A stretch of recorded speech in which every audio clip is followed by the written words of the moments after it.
Good morning, Mountains. We are live here on the D&D Sports Network Startup Morning Show with JJ Pruitt, Bradley Dameron, and Darryl McCoy. JJ, we got Bradley up bright and early. How you guys doing? I'm doing great, Bradley. Man, it's good to finally see you again. Yeah, man. I'm making a few more appearances here lately, so it's good to be here. Well, we got to get some knowledge somewhere on here, Bradley. Well, I'm glad you have other guests then, because you're not getting it here. Well, Bradley had a full day yesterday. The website, Bradley is our D&D sports writer, chief writer on the D&D Sports Network website, and he had a full day as a lot of offers come through. We'll get to that later today, guys. But as we're sitting here looking, I feel a lot better today, because I woke up and Taylor Swift is safe. So safe from what? Safe from a heckler. I guess somebody was on social media going after her and her husband or her boyfriend, and she has 3 tour dates in Germany. Whoever it was that got on there and was sending threats on social media tried to go to the concert, and now the German police has detained him, and they're keeping him in jail until Taylor Swift leaves Germany. That is insane. He's an American, too. Oh, wow. That's a long way to go to harass someone. It's a different level of dedication.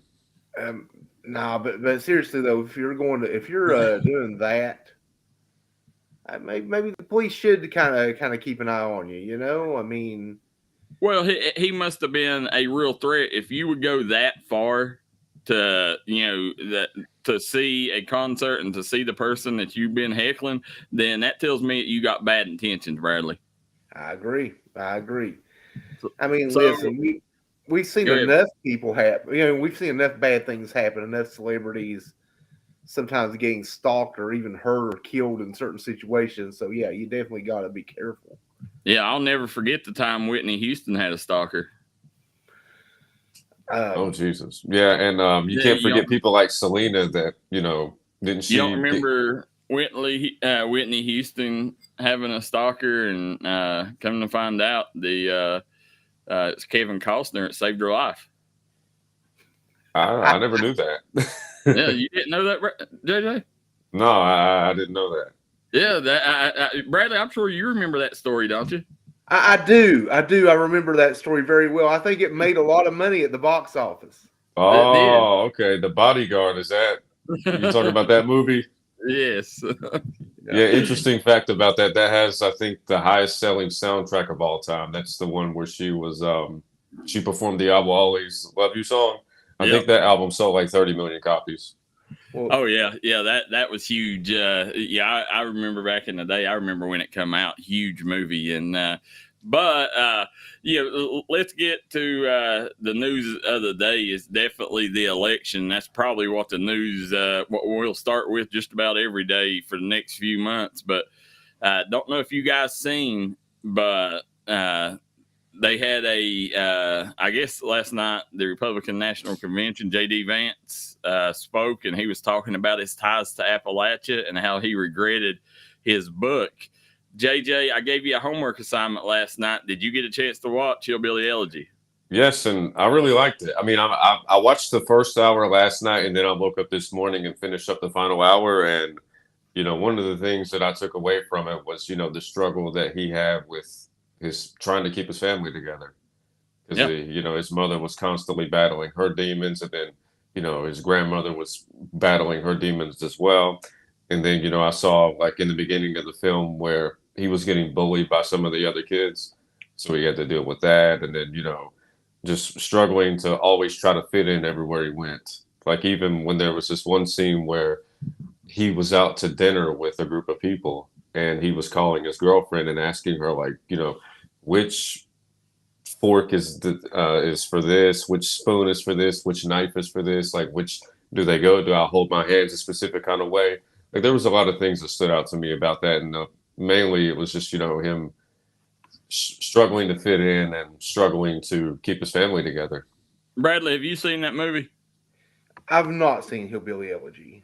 Yeah, it's a really good movie, but was I in the wrong? Was I in the minority? JJ, did you see anything wrong that Appalachia should have been upset over?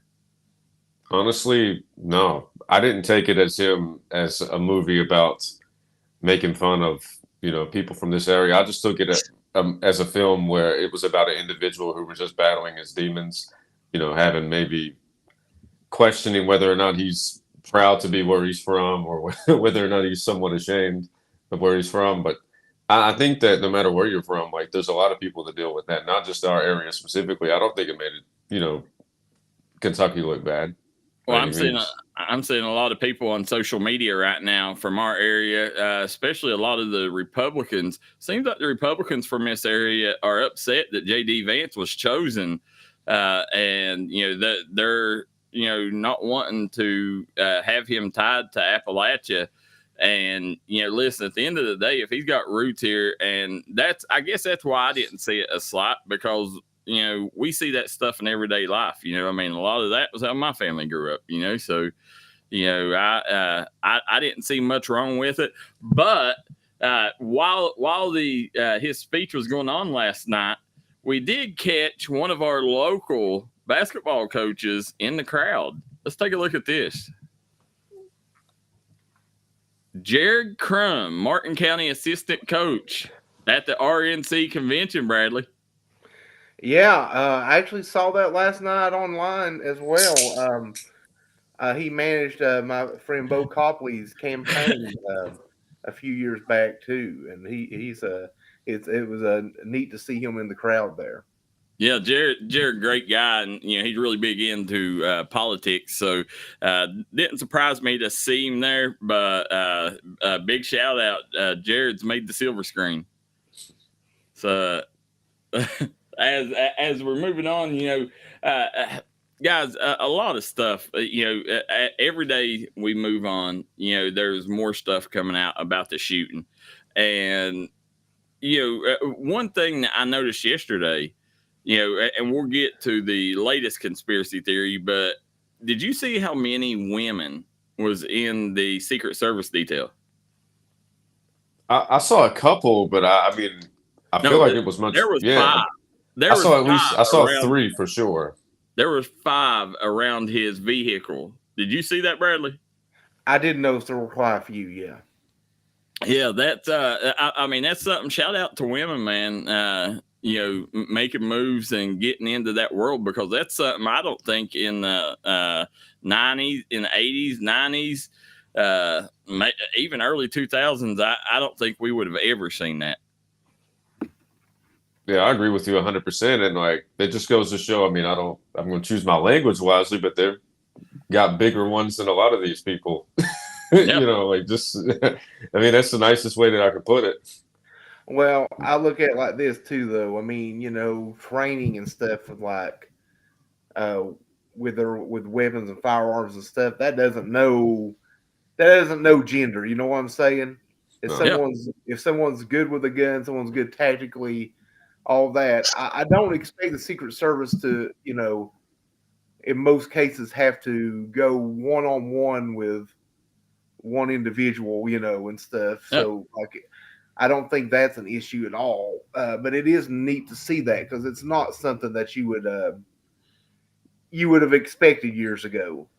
Well, it's something that we've that the women's gender, they've been fighting against stuff like this for a long time, to earn their place there. You talk about I mean, it wasn't very long ago where they was just allowed to participate, on the front lines in war and stuff. So a lot of barriers being broken, and I know females should be very proud to see that Secret Service details all them women, because that shows that anything's possible.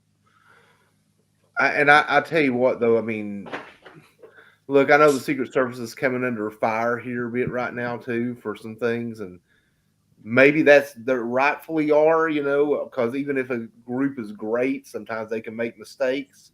Mm. So I'm not going to bash them at all, but I tell you, years ago, I had the privilege of photographing George W. Bush at an event, and man, the Secret Service is scary. Yeah. I mean, you didn't see him at all, and then about 30 seconds before he arrived, it's like you just look up and they just materialized, and you could see him. You knew who they were. They looked like the stereotypical Men in Black type deal. You know what I'm saying? No. There they were. That look, that look. It's not a made up thing. That the Hollywood gets that look for a reason, right? And there they were, and you just knew like, and you look around, and you see people with just guns and snipers, and they're all over the place. I mean, it's like they weren't there, and then there was like 20 of them. Well, I think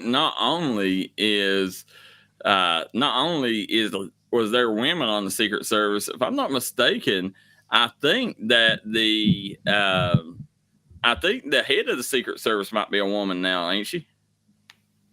I would have to look that up. I'm not completely sure. It seems like that they had a interview the other day, and with a woman I seen that was the head of Secret Service. I could be wrong. Somebody correct me in the comment section if I'm wrong there, but I'm pretty sure that's a fact. But the latest conspiracy theory.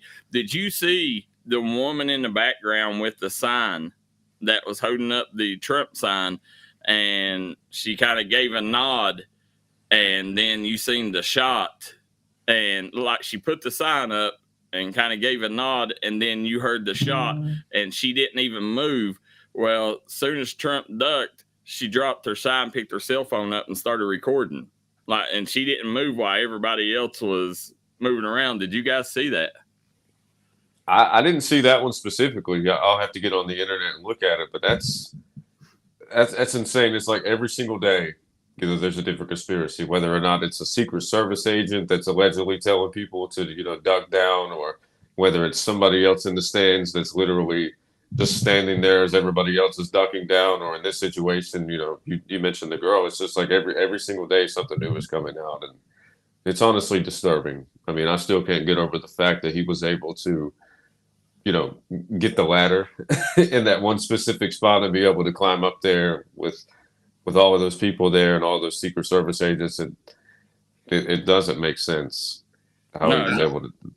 I will say that, like, in today's age, though, there's so many people, their first reaction to danger isn't necessarily to run or duck.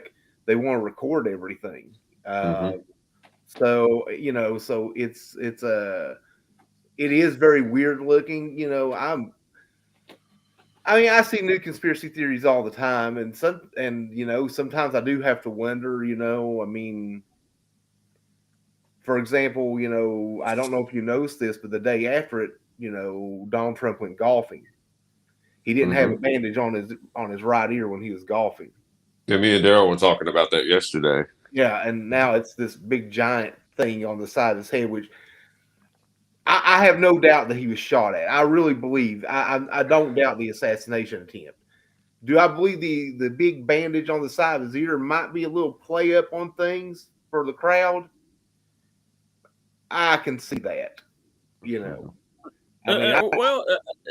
Here's the thing. I mean, you know, I don't really see that, Bradley, because the man got shot in the ear, and if you've seen the picture, it looked like a chunk of his ear was took.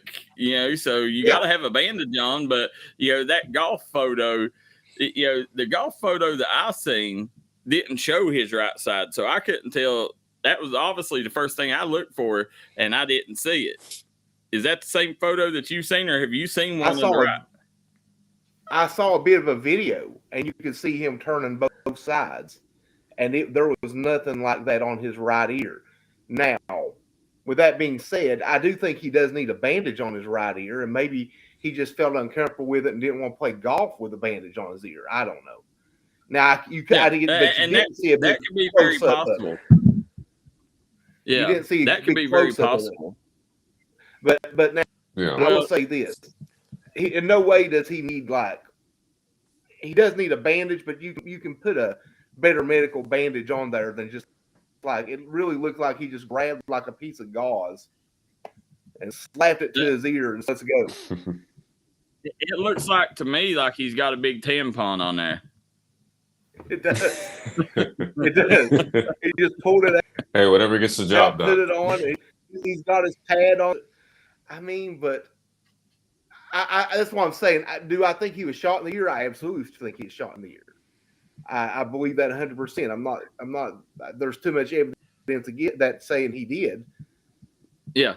Is that maybe comically big to draw attention to? Hey, I was just shot in the ear. Maybe. So. I see that too, but you know, I can't wait till Saturday whenever they're set to. Both of them are set to speak in Grand Rapids, Michigan, at the Republican convention. I'm very excited to see what they have to say there. But guys, I just went and found the video here. I'll show it to you, and you tell me what you think. Yep. Watch this. If you want to puts the sign up. Something that said, "Take a look at what happened." Shots go off. She's completely normal, and then watch. And then she's got her. What the fuck? What the fuck? People are freaking out. Oh, pardon the language there. I didn't. Oh wow! Didn't see that language coming. Whoa! We got a kids show up here, man. Anyways, did you see her hold the sign? The video, it didn't. It was too close in there, but you know, you can see the woman clearly hold the sign, give the nod, and then didn't even move while everybody else, like everybody was panicking around her, and she just dropped the sign, picked her phone up, and started recording Trump. Yeah, that's insane.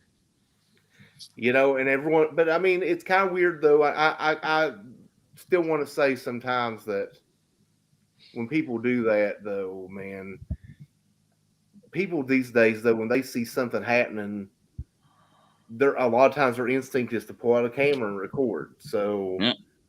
I mean, could that have happened? Sure. Could she be doing something? But really, realistically, it's kind of hard to say, man.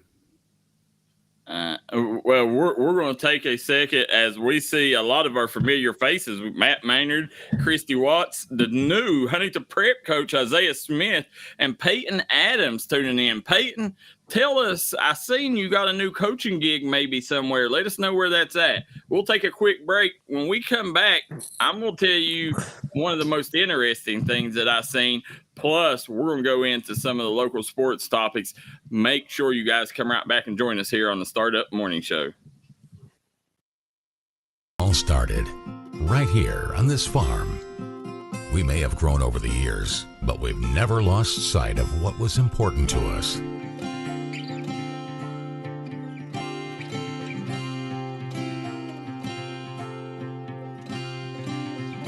We're continuing that tradition today, and we always will be for generations to come.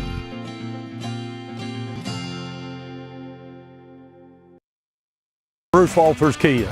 By now, you know Kia's a great vehicle, and you know they come with a 10-year, 100,000-mile warranty. So why should you buy from Bruce Walters Kia?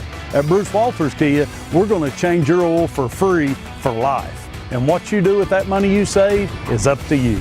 Come check out the 2022 Kia Carnival and the 2021 Kia Sorento. Only at Bruce Walters Kia in Pikeville. Or shop us online at brucewalterskia.com.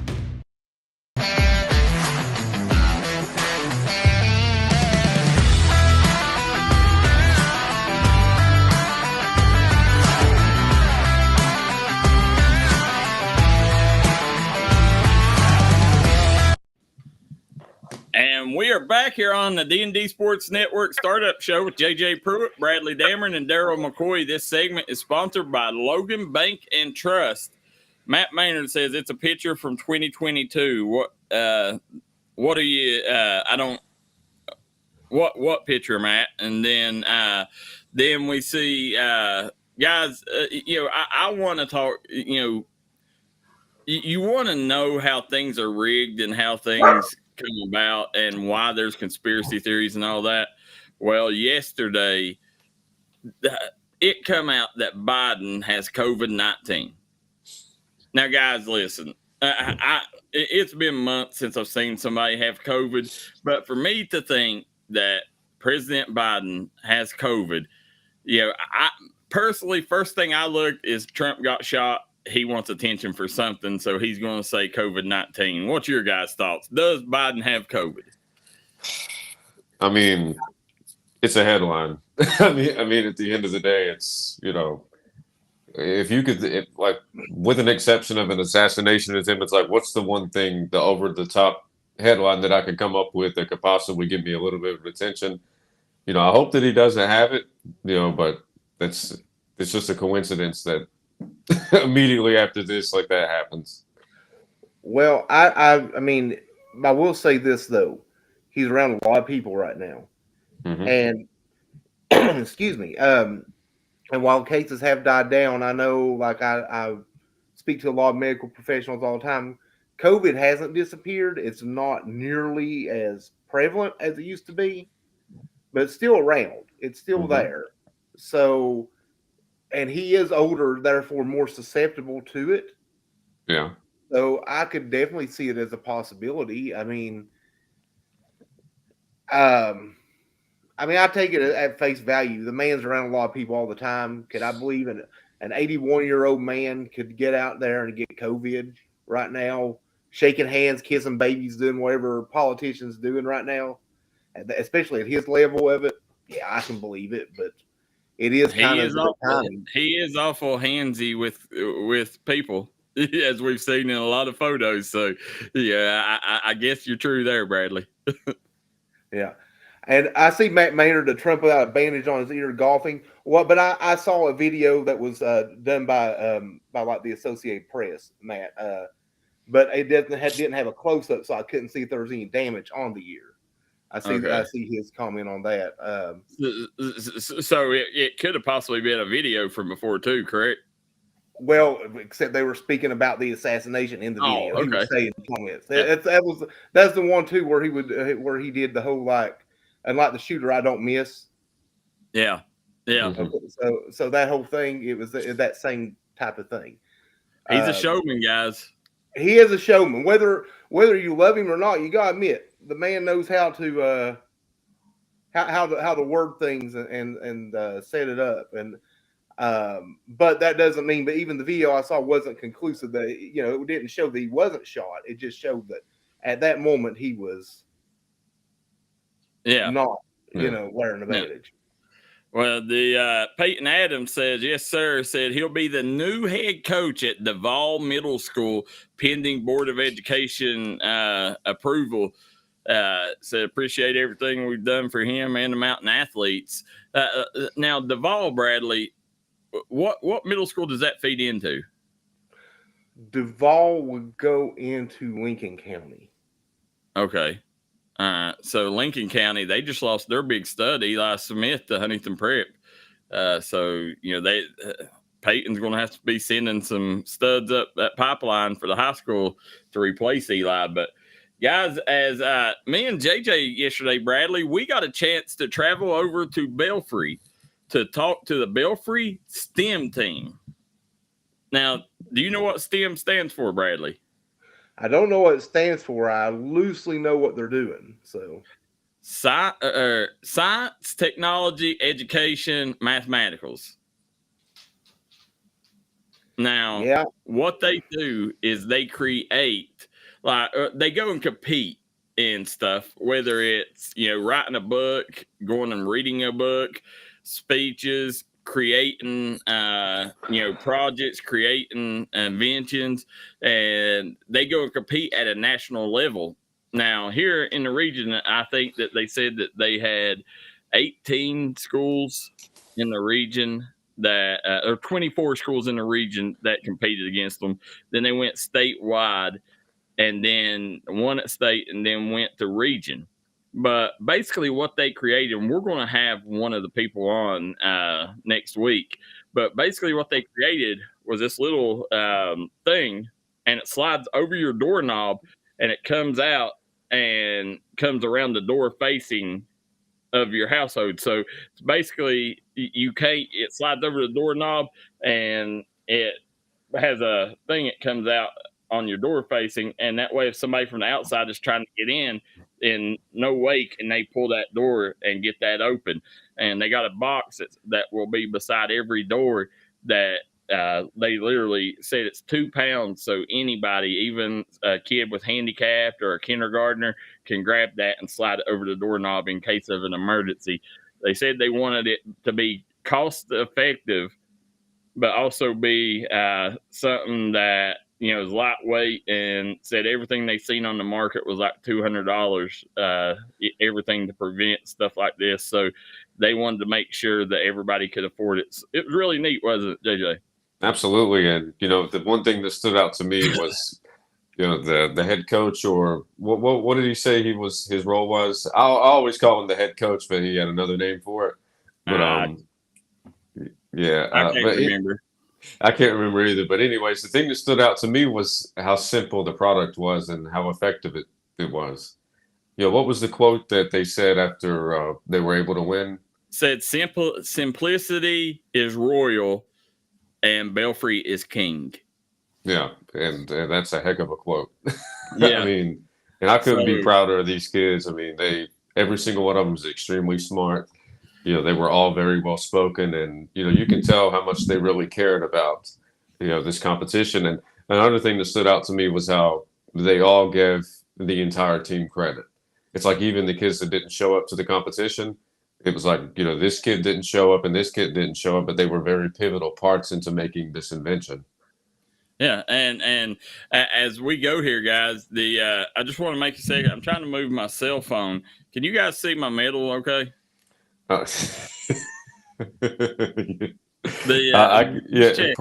Yeah, it's perfect. Yeah, absolutely. As the kids would say, you're flexing right now. That's what they would say. Yeah, in case you don't know, Bradley, I am the 2024 Soaky Mountain Adult Division Cannonball champ. Look at you, man! I tell you what, I'm so proud, Darryl. I'm so proud that you. But I will say this though. I saw your video whenever you posted it that day, and that was a fine cannonball. I will say. Listen, at the end of the day, the people there told me, they said that may have been the best show that they've ever seen. And and I was even asked, we went back there on Thursday before we left, and I was even asked to come back and defend my title next season. I believe that. What made it cool was what made it cool was like you not only put on a show, but you actually delivered. Yeah, there you go. So, guys, as we're moving on, Caitlin Clark breaks the assist record. Any surprise there that Caitlin Clark's doing what she's doing? She broke it in a loss to the Wings. So, definitely interesting to see Caitlin Clark, what she's doing. And for her to break that assist record, that's huge, guys. Absolutely. And one thing that stood out to me was I saw this earlier today or earlier this morning. I believe she's the first alternate for the women's Olympic team.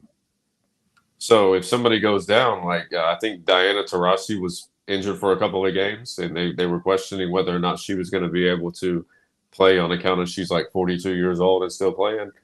Yeah. But they said that if anybody gets injured, that there's a good chance that she'll be first in line. I will say, oh, sorry. No, go ahead, Bradley. I will say this, that, I can't remember the lady's name. You remember the cheap shot foul, the one that we all agree, I think, was just hit her, nailed her and all that. And she said, what does she bring other than shooting? Well, she's also one of the best passers in women's basketball. And Caitlin Clark would be even if she doesn't hit a shot, she can still get her team involved. I'm not as worried about the turnovers. Those will get better. Like anytime you move from like a college level up to the professional level, the game's going to be a little faster. So it does take some time to get that down. But if you just watch her play, like the turnovers will come down. She's going to be a double almost a lot of nights with like assists and points, and then of course rebounds. Sometimes she'll be triple double, but I really think Caitlin Clark though is just a special passer. I think there's some WNBA records that are going to fall to her, and I don't know if you saw this as well. Just on top of that, the WNBA is getting an increase in media rights from $60 million a year to $200 million a year per ESPN. Well, it's $2.2 billion, and it's courtesy of ESPN, Amazon, and NBC. It's over the next 11 years, a $2.2 billion media rights deal. That's huge. That does not happen without Caitlin Clark, guys. Absolutely not. And that is, and even going back to, him mentioning the 19 assists in a game. I mean, you're contributing to almost 40 some points on that team. I mean, so like, even if you have an off shooting night, you're still contributing to over half the points on the, per game. So, I mean, if she gets, let's say she gets 15 points and 19 assists, I mean, that's literally almost 60 to 70 points that you're contributing to. And I know, JJ, you and I talked about this a bit that week when I was co-hosting with you. They have the WNBA has that opportunity now, not just with Clark, but you've got Angel Reese over there too, who is setting records with double doubles and this and that for the WNBA. Yeah. And I know one's more popular than the other, but I really think that they should market those. Shoot, if nothing else, every hero needs the villain or whatever. Yep, absolutely. Magic and Bird by themselves probably wouldn't have been as compelling, but you put them together and pit them against each other, suddenly you've got a rivalry that fed the NBA for a decade and actually brought. And what makes it so appealing is, and what makes it so appealing is like Bird and Magic, they started off in college in the championship game against each other, and then as soon as they got to the NBA, they immediately was a rivalry. And with this, they started out in the national championship, right? Yep. So I mean, the trajectory it's the same. Like it's looking like it's going to be like the 2024 version of Bird and Magic. And I know there are other women who've been in the league longer and others who are probably better right now at this point. But these are the two you got to promote to prop the league up. That's why you get $200 million a year, $2.2 billion overall, like as Darryl mentioned. Absolutely. You build these stars up because they're going to be the face of the league. Whether every player in the league likes it or not, that's who you got to build up around, I think, right now, are those two. Mm-hmm. Yeah, 100%. Yeah. No doubt. And, women's basketball, as I said, it's growing at a tremendous rate. And I promise you, one of the smartest people in the mountains right now is Carla Booth starting this. Yeah. Carla is smart. And yesterday I was able to speak with Deja Thornton. Stories coming out today about the Swish this weekend. And, you know, I mean, this is something that's, I think, going to be a big deal. It's something that people can rally behind. I mean, look, man, you know, there's not a lot of professional sports being played in Inez, you know? And that's huge, yeah. guys. Bradley, and are you planning on coming to the game? We will see what's going on Saturday, but I will try my best to get over that way. Well, I sure hope I hope everybody comes out. I'm sitting here right now, but you know, when you talk about that OPB Swish, you know, how nice would it be for them girls to have a big showing? Oh, fantastic showing. And I mean, not only for the financial aspect, you know, you definitely want to have you want to bring in the crowd for the money, but also just for the support, just to show that people here care. Yep, want to see them. Well, that's the big thing. And JJ, I know JJ's excited. Now, I'm a little nervous because my AAU team plays before that, and we're a little short-handed this week. Yeah, and but you guys are still. I still think you guys are going to get it done. I think we can. I think we definitely can. But we play a tough West Side team, Bradley, and as you know, West Side, you know, they got a really good squad and they're well coached by Thomas Evans. Great squad, great team. You know, we had Caden Vance on last week as well.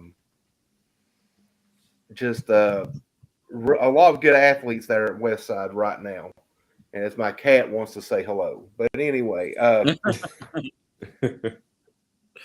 Well, I had mine on there a while ago too, and that's what I was fooling with a while ago. My cat, well, one of my cats, you know, tried getting into action there a little bit.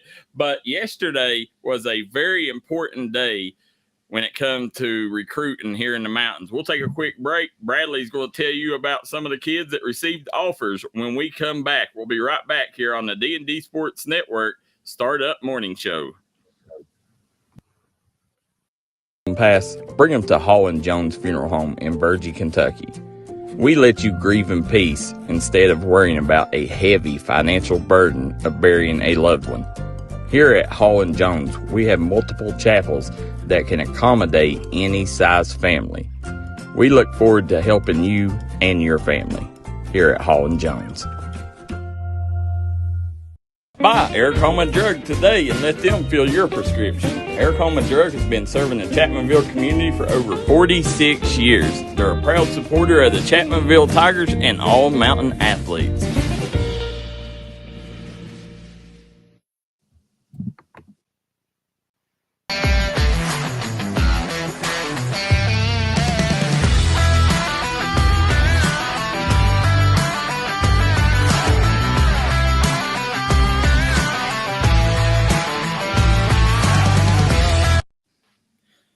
We're back here on the D&D Sports Network Startup Morning Show with JJ Pruitt, Bradley Dameron, as this segment is sponsored by our good friends at Jim Marr Services. If you're looking for a job in the coal fields, make sure you hit Jim Marr up today.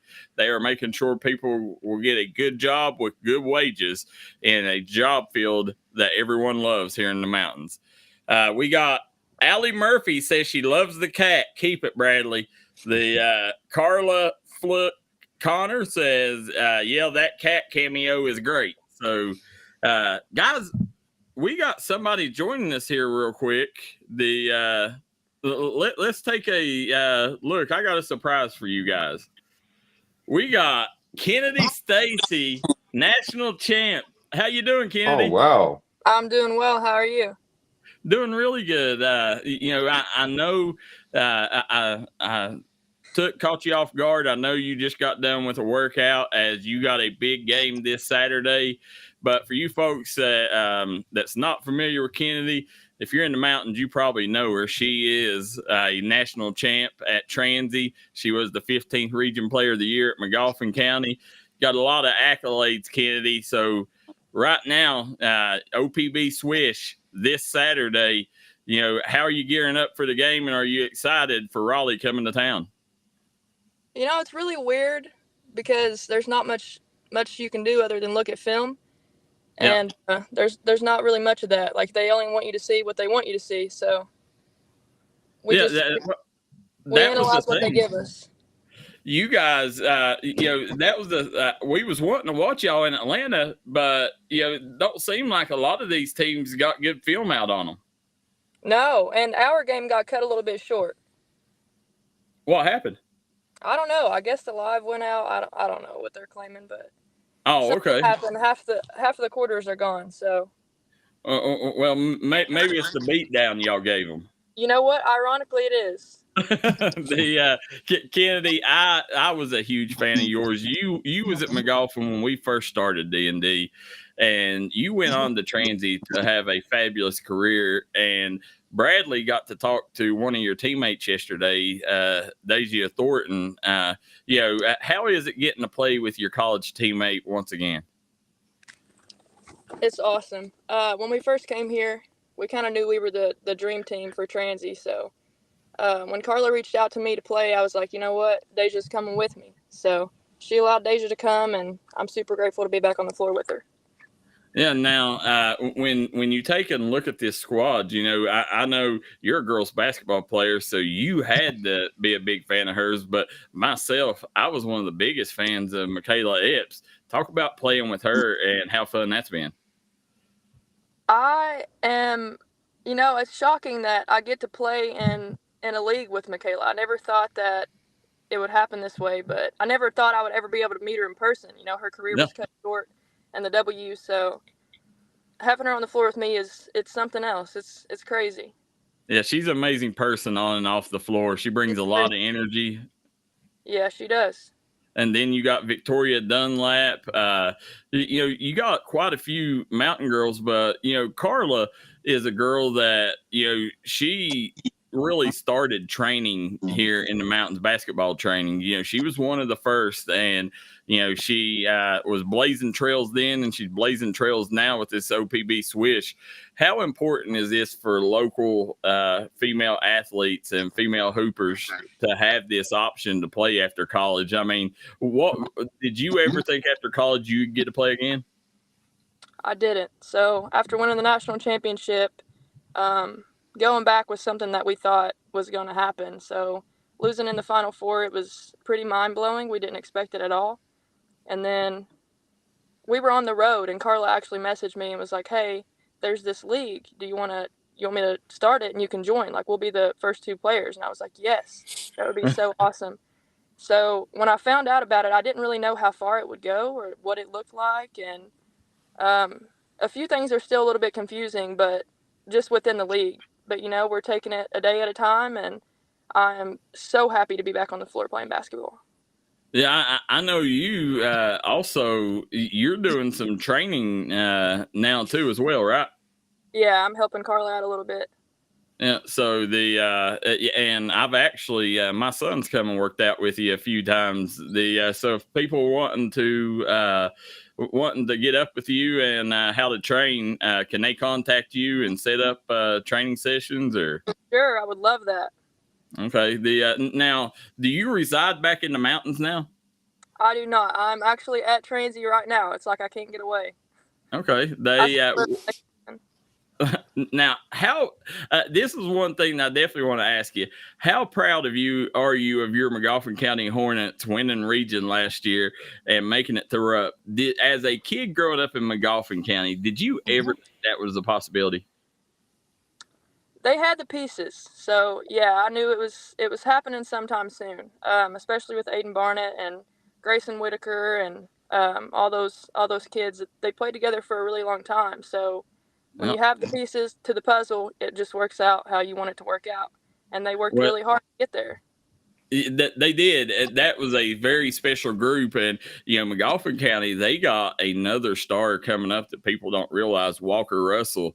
He'll be playing before your game on Saturday with our D&D team. So to have 2 McGoffin County Hornets, I'm sure Salyerville is going to be tuning in. But, as as you sit here, I don't know if you've got a chance to watch Coach Williams' girls basketball team there, but his daughter is really good. Oh yeah. Yeah, I feel like Macy is my kid. Like, she wants to do everything I've done, and I still talk to Justin just about every day.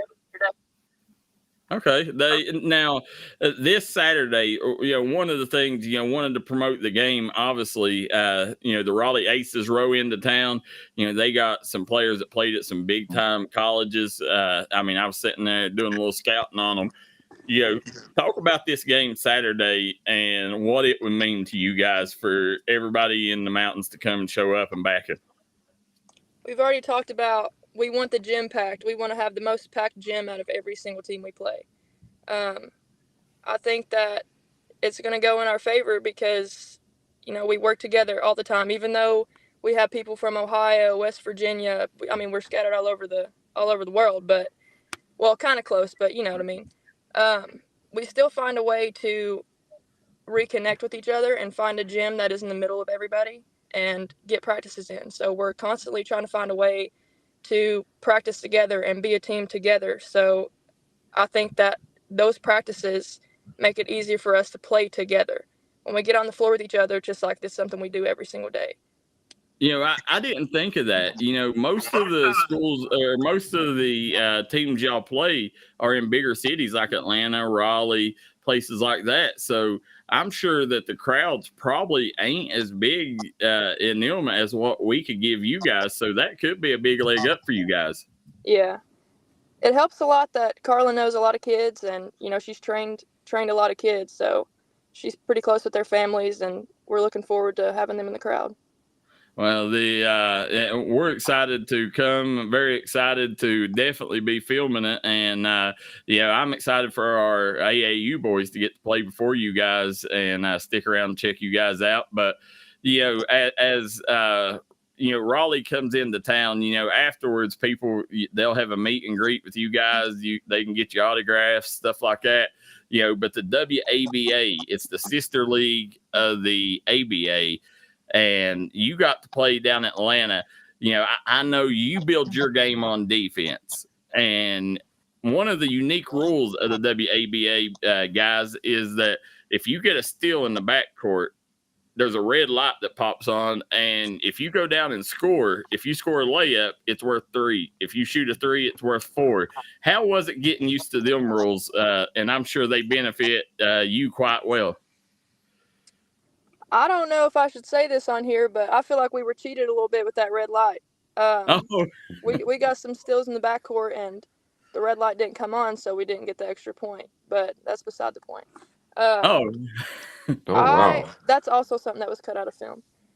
I like it. I like it. But, when they can do the same thing back to us, I don't really like it. I can take it, but I can't. I can dish it, but I can't take it, That's it. Guys, y'all got some questions for Kennedy? How does this team that you're going to be playing on Saturday compare to the previous team that you beat on the road? The first team we played, they might have been a little bit smaller in lineup. They matched up with us pretty well. I don't know. I'm not sure how. You can say what you want online. Like, you can have a 6'5" girl who's actually 6 foot. You know what I mean? Yeah. I think everybody in the league is pretty athletic. So I'm just here to play basketball. Absolutely. What does it mean Go ahead, to be able to? What does it mean to be able to continue your basketball career at this level? Close to home. That's a good question.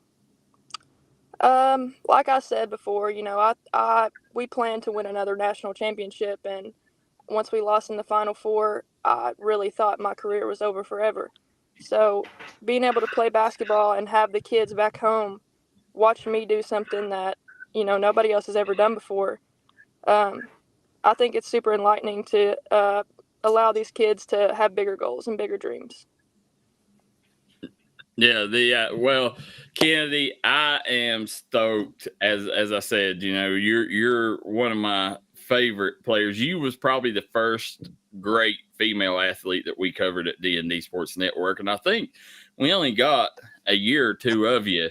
and before you ended up graduating. But I watched you. I brought Jackson, my son, down and scrimmaged with y'all, and I watched you play, and just the tenacious defense that you play, and with the energy that you play with. I promise you, fans are not going to be upset when they come watch Kennedy Stacy play. You're going to get your money's worth. But I definitely wish you the best, and we wanted to bring you in just to kind of promote the game, try to let people know. Saturday, make sure you come out. Festivities will start at 4 p.m. and you can see Kennedy and OPB Swish at 6. So, Kennedy, I told you I wouldn't keep you long. I know you got to work out. You got to get your grind on. So we do appreciate you joining us on the Startup Morning Show, and I can't wait to see you on Saturday. I appreciate it, Darryl. Thank you for having me. Thanks, Kennedy. Bye. Guys, what a surprise. That caught me off guard. It's funny because Deja Thornton yesterday mentioned that Kennedy was one of the main reasons that she joined the Swish. So that she was basically that she told her, hey, we have this team going on. And so she was also important in the formation of the team as well, as far as getting at least Deja to come in. Yeah. She's when you watch her play, not just her attitude, but her game screams a leader. I see quite well how Transy won a national title, especially once you see these two young ladies on the court. You can be like, I could see how they was the best two girls, in their conference and in their division. Absolutely. And so the team that they won the national title for, had they won a lot of championships in the past, or was this, that they made history by winning that championship? Or I'm not sure. I think it was their first, wasn't it, Bradley? Do you know? I believe so, but I'll be honest with you. There's a lot of levels of college basketball, and sometimes there are some gaps with like D3 and stuff. So yeah, Transy is actually located just a mile from Rupp Arena, so it's right in Lexington. If you go to Rupp Arena, you have to drive across the campus of Transy to get there. So, just to give you a little idea where it's at, JJ. Oh, okay. Now, last night, Bronny James, 12 points against the Atlanta Hawks. Is he back? No. I'm going to go back to what I'm keeping the same opinion. I really believe that if he chooses his role wisely that he wants to have in the league, I think that he could be okay. It's just going to come down to, what kind of player do you want to be? I mean, do you want to try to be the number one option and then get your heart broken, or do you want to be a really, really good role player and maybe have a decent career in the league? Well, now, here's my thing. Listen, they was playing an Atlanta team that, I watched the game a little bit. It wasn't the best Atlanta team, and he had 12 points. I'd like to see his percentage. I'd like to see what he shot from the field last night. I do not have that. I just seen he scored 12. I think it was 5 for 11. It's not bad. And 2 for 5 from the 3-point line. So, I like that he's being aggressive and putting up shots. It's just like he's got in his head, I've got the green light. I'm just going to go for it. He's just not knocking down shots. Even some of the shots, when you look at the replays from some previous games, it's not like he's getting bad looks. They're just not going in. Yeah. Did you get a chance to watch it, Bradley? I didn't get a chance to watch that one. I've seen Bonnie play previously. I don't know, man. One game where he hits a few shots. It's hard for me to say he's back. Could he be a role player off a bench? Maybe eventually. I think he was just an okay college player, just an okay. That doesn't mean he couldn't have gotten better. And I do understand he had some medical issues. He wasn't even an okay college player. He averaged 4 points a game, guys. 4 points a game. No way, Bronny James. He does not deserve the roster spot on the Lakers. And listen, at the end of the day, I'm 100% behind Jaylen Brown and his words saying Bronny James is not a pro. Bronny James will finish out this contract. If LeBron retires before his max contract comes up, he will not get a second contract. If LeBron's here, he'll get a max contract and he'll get a lot of money because LeBron will go play a year with him. I agree with that. I'm not giving up on him just yet. Yeah, Kennedy Stacy is tuning in. She says, yes, Transy had one before. They were ranked number 1, and we were number 2 in the championship. So that answers our question with Transy winning the national title. But, guys, we're going to take a quick break. When we come back at 9 o'clock, we will have Russell Red Devil, Caleb Rimmer, one of the top young players in the mountains. You don't want to miss this interview. Come right back and join us here on the Startup Morning Show with Bradley Dameron, JJ Pruitt, and Darryl McCoy. Had a loved one pass? Bring them to Hall & Jones Funeral Home in Virgie, Kentucky. We let you grieve in peace instead of worrying about a heavy financial burden of burying a loved one. Here at Hall & Jones, we have multiple chapels that can accommodate any size family. We look forward to helping you and your family here at Hall & Jones.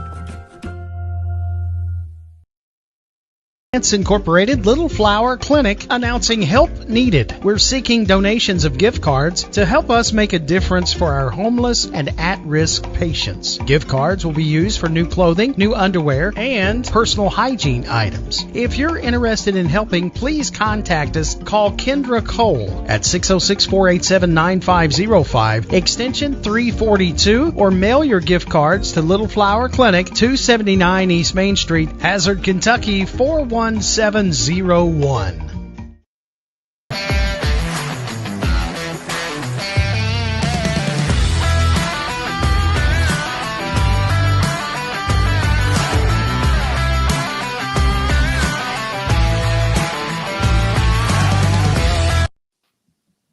We're back here on the D&D Sports Network Startup Morning Show.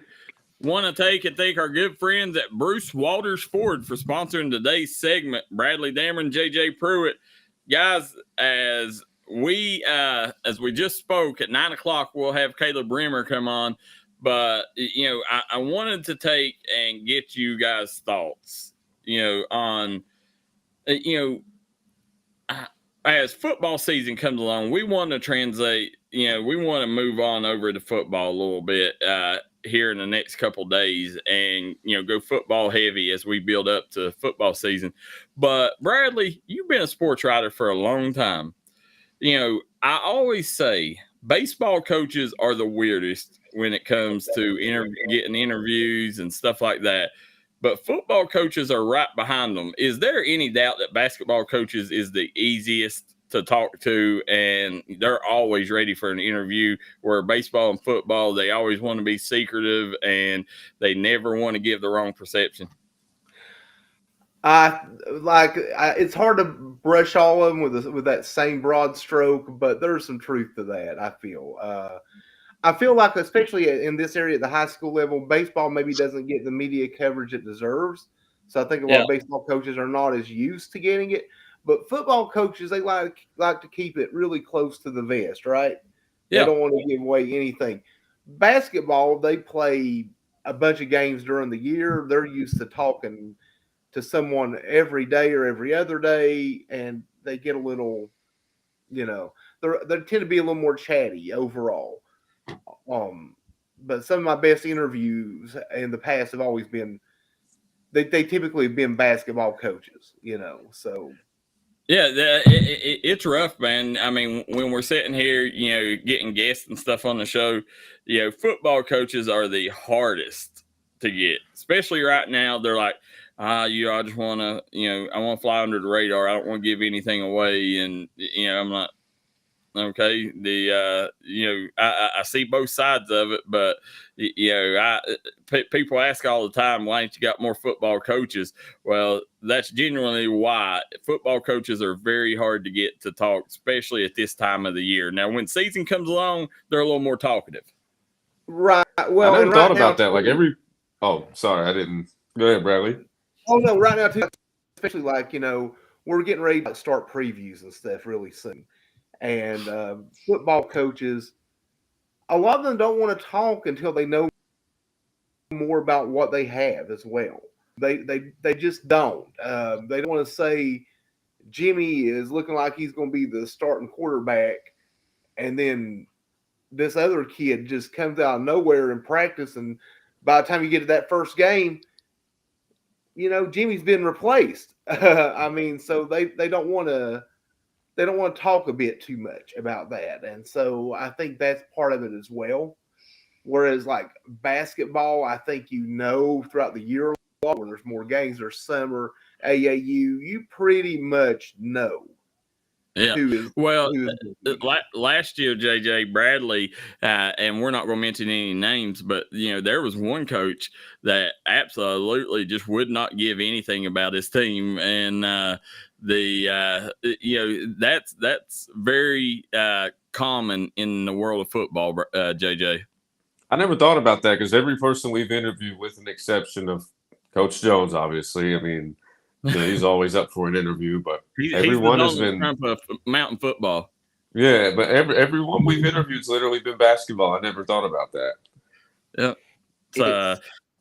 I remember that was the weirdest preview story I ever wrote, and it was just, I'm not going to go too much into it, but it's like the team hopes to do this, the team hopes to do that, and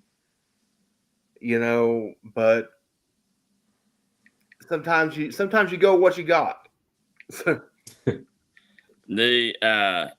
Now, as we're sitting here, guys, we see Steven Kastendorf chiming in. He said Bronny was handed what he got because of his dad. He said they want to make father and son playing together, and said he's not where better than a lot of the undrafted players.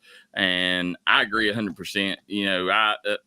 Justin Edwards for Kentucky, I take him all day long, even though he was an upset. And then his teammate, the average 16 a game, that saga will go on all year long. As long as Bronny's in the league, he'll be a headline no matter how good he is. Well, and Darryl, there's something else I don't know if it has been talked about too much. There's a lot of money to be made with Bronny and LeBron playing on the court at the same time. That's something to take into consideration, that the Lakers are going to be able to print some cash with like shirts, merchandise, photos, posters, father and son. They're going to be able to brand this. So in that way, Bronny's going to make the money back for them, tenfold. But does he deserve to play in the league? Probably not. Yeah, as we're sitting here looking right now, something I wanted to bring up to JJ. By the way, guys, I'm sitting here looking, hit that like and share button, because tomorrow we'll have Mark Hatcher on. Bradley will be on, and we'll get a chance to interview him. He set this interview up, so the Logan head coach. But not only that, JJ, I wanted to bring something up that interests you. Okay. Yeah. World Series of Poker. Yes. All right. Jonathan Tamayo wins it. 10,112 poker players entered the World Series of Poker, and Jonathan Tamayo ended up winning $10 million and a gold bracelet. Does it make you jealous? My day will come. The one thing about poker players is, regardless of whether or not you go on to have a great career, you win a lot of tournaments, eventually everybody has that one day where they have a good one, they have one good tournament. So, I'm not jealous. My day will come, and congratulations. I mean, honestly, to be able to beat out a field of 10,000 players, that's really impressive, because you got to get really lucky. I mean, for the World Series of Poker main event specifically, that you're literally looking at a 7-day event. So, I mean, once you get past your first day, they'll have 2 or 3 day ones, which means the first day one that they have, they'll bring in a couple of thousand players. And if you make it out of that day, you'll come back 3 days later for day 2. So, you're looking at having to play maybe 4 to 5 good days of poker, which means you have to get very lucky. You have to play very well. And, there's a lot of things that have to take place for you to be able to get a win. Yeah, So for him, we say that, but it seems like back in the 90s or back in the 2000s when poker hit its climax, that we had the same old poker players on ESPN every day. It was the same guys every year at the World Series of Poker, and I don't know if back then it was just there was a smaller field or what. But Matt Maynard's chiming in and says, until JJ can beat me, he's not winning World Series. God, he got me one time, and he's never let me live it down. Every time I see him, he's like, "You remember that time I bluffed you at basketball camp in Tennessee?" I'm like, "Yes, I remember. I was 15 years old. I was 15, 16 years old." Yeah, but, that's something. But it's something that poker. You see it come and go in popularity. But to see 10,000, that was the largest field ever. Yeah, and I think that for the foreseeable future, it's going to continue to get better with the regulations of online gambling being much better. See, one of the things that made poker die down a little bit was there was this day called Black Friday that happened. And it was in, I think, 2009 or 2010. And basically what happened was I think it was George Bush or Obama. They signed like an unlawful internet gaming act, which pretty much banned a lot of the internet poker sites from allowing U.S. players, which made the fields much smaller. But now that regulations are a lot better, in the United States, more players are playing, and poker is, as hot as it's ever been. Bradley, yesterday was a big day here in the Coalfields. Kids getting offers left and right. Tell us about some of the players that received offers. Well, we did have a huge day here, Darryl. I'll start off with Pike County Central's Jaden Stewart. He got an offer from Asbury University. Jaden, is going to be one of the favorites to be the 15th Region Player of the Year, at least heading into the season. Phenomenal young player. So that was a big one. I do expect more offers to roll in for him as maybe even within the weeks, because he's that type of player. Well, that's his second offer, Bradley. It is. I can't remember off the top of my head who his first offer was from. KCU. Was it KCU? Okay. Yeah. I see a lot of offers, so sometimes remembering the exact ones can be a little difficult. But it is his second. I'm sure we'll see a third and fourth and whatnot. Then we had Leanne Jackson from Pikeville getting an offer from Mars Hill, which is a Division II school in the South Atlantic Conference, and that's a school I'm actually a bit familiar with. So she got an offer from there. So hopefully, some more offers coming in for her this year. I do think that with Pikeville this year, she has a lot of great opportunities this year to shine. They've been so loaded with so many great players at Pikeville, and there's only one basketball to go around. I do think she's going to have a breakout year scoring. Well, main thing, Bradley, is Pikeville's been loaded with guards, and Leanne, she's a big that runs the floor as well as any big that you'll see. I think under Denise Campbell will go through her post a lot more than what Christy Orem did. So I think Leanne Jackson is going to be one of the biggest stars. If you're going to buy stock in a player, buy in her. And reason why is because of the legend Denise Campbell returning to the sidelines. Yeah, and I look forward to seeing Leanne this year, because I do think, I think she's going to be a big time scorer, and I think she might catch some people off guard a bit too, Darryl, just by what she does on the floor this year. Yeah, and then we'll go with Midway University made some headlines yesterday over in Betsy Lane with Kenley Martin and Jaden Pente. Is that how you pronounce that? Jaden Pente. There's Kenley on your screen now. she's the big for Betsy Lane, Bradley. She puts up big numbers. She's a double machine for Corey Thacker. And with this duo, you see Jaden Pente right there. She's the younger sister of Cameron Pente and Brady Robinson. This duo between them two, that they're going to be a force to be reckoned with in that 58th district. I mean, and both of them, Midway, that isn't your everyday offer. Midway, that's a big offer for these girls. That's a really nice offer for them, and I think it's smart for Midway to go after both of them. Both of them still a little bit younger. They haven't. They'll be in their junior year this year. This will be their junior season coming up. And so I think it's really smart that Midway tries to do that. I've seen colleges do that before, try to bring in two of them together. And I do think both these young ladies, they're poised for big years at Betsy Lane as well. I think we'll see big things. But absolutely 4 really talented players from our area got offers yesterday, and it's great to see. And I'm sure we'll see more. Today, for all I know, today we'll have 3 or 4 more, as the day goes on. It's that time of the year as well where you'll start seeing that a lot. They are, a lot of the big AAU tournaments, these college coaches have seen them play the AAU season, and now they're playing their big finales, which is, the Run for the Roses, the Peach Jam, tournaments like that. And this is where the colleges will make the offer after having a complete resume of what the kid's done all summer.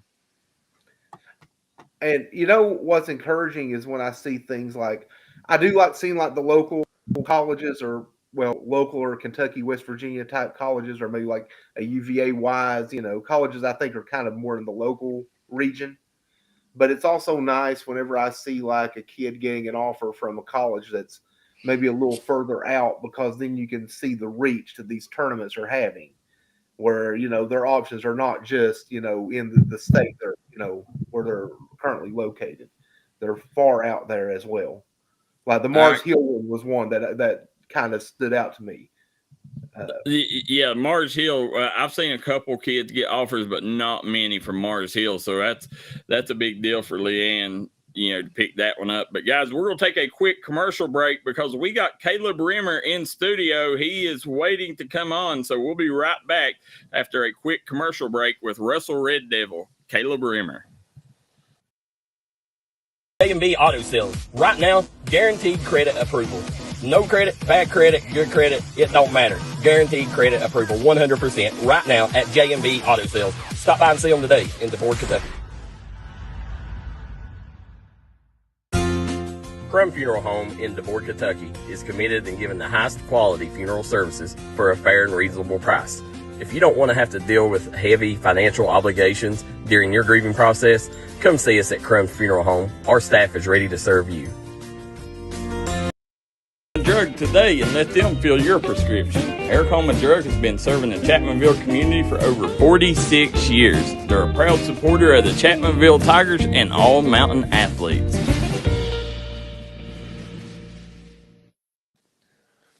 And we are back here on the Startup Morning Show. This segment is sponsored by Corey Hayes at Hayes Training System. If you want to get your game right, go to Corey Hayes, located in Prestonsburg, Kentucky, #1 athletic trainer in the mountains. All right, guys, we're going to bring Russell Red Devil, Caleb Rimmer on with us, guys. Good morning, Caleb. Good morning. How are you? I'm doing good, man. Bright and early, always good when we get to speak to you, catch up with you. Wanted to bring you on, talk a little bit about your summer, upcoming season. This summer, tell folks who you was rocking your AAU with, and how the season's going. So I'm playing for the Allegheny. We started off as Team Loaded, West Virginia, but Team Loaded has never had a West Virginia team that made like the Adidas circuit. So we didn't end up making it. So we switched to the Allegheny Blue Chips. We're on the Under Armour Rise circuit now. We're doing pretty good. I've only gotten to play 4 tournaments. I busted my knee open, and that took me out for a while. And then we didn't play the whole month of June. So Obviously, we didn't, so I didn't get to play then. Our last tournament's coming up this weekend. It's to see who gets on the Under Armour circuit, but we're doing pretty good. I think we have a really good chance at winning the whole thing. We can beat anybody there, I think. In all honesty, the teams that are in it, I don't think any team in there is better than us. I think we're a complete team. I think we can win it all, but we have to play as a team. That's our biggest problem is we don't play as a team at all. Like we have the talent, but we get very selfish sometimes. Well, you talk about your injury. You know, I got to catch up with you at the Marshall camp this summer and watch you 3 or 4 games there. And you was having a nagging injury then. How far are you away from being 100%? Right now, I'm 100%. Okay. Now, guys, for you, I know JJ and Bradley. I don't know how familiar you are with Caleb's game, but Caleb is the widely considered as maybe the top 2027 player in our coverage area in the mountains.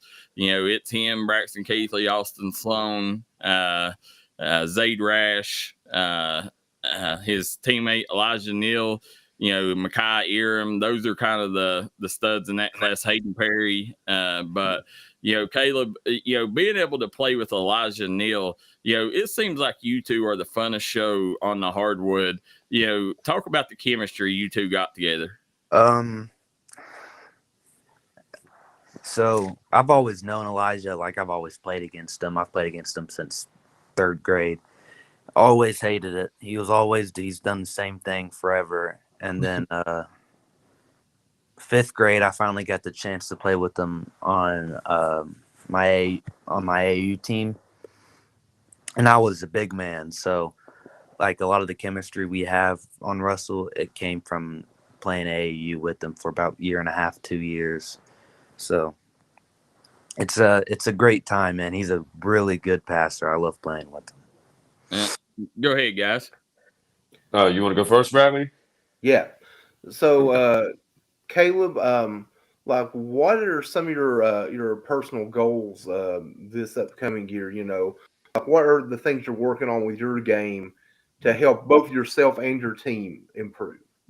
Ball handling, most definitely.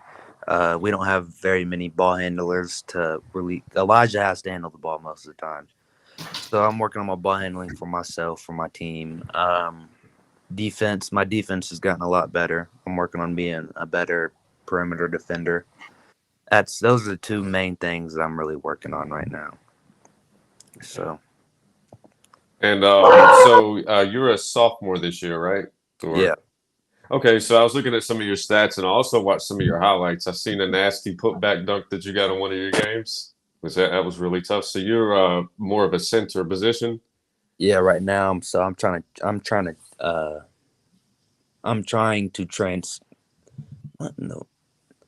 transition. Maybe? Yeah, I'm trying to transition to a guard. So that's very hard, but I'm getting there.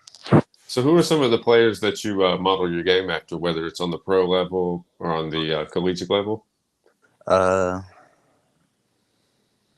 I like Russell Westbrook a lot. I just like the way he plays. I like the attitude he brings. He's always going 130% like every single game. So I like that. If I had to say anybody, it'd be him. That's who I try to model. I mean, that's a really good pick. So I saw where you were 2nd in scoring last year for your team with 460 points total, and you also averaged 15 and 8 as a freshman, which is really impressive. Did you immediately take on a leadership role with your team last season, or is that something that you're going to be doing more of this year? Last year I didn't think I was going to have to do it as much as I did. We had 3 seniors last year, but they honestly weren't ready for it. So me and Elijah had to step up a lot most of the games. But this year it's really going to be on me and him this year to be the leaders, because we have we're young. We don't have any seniors.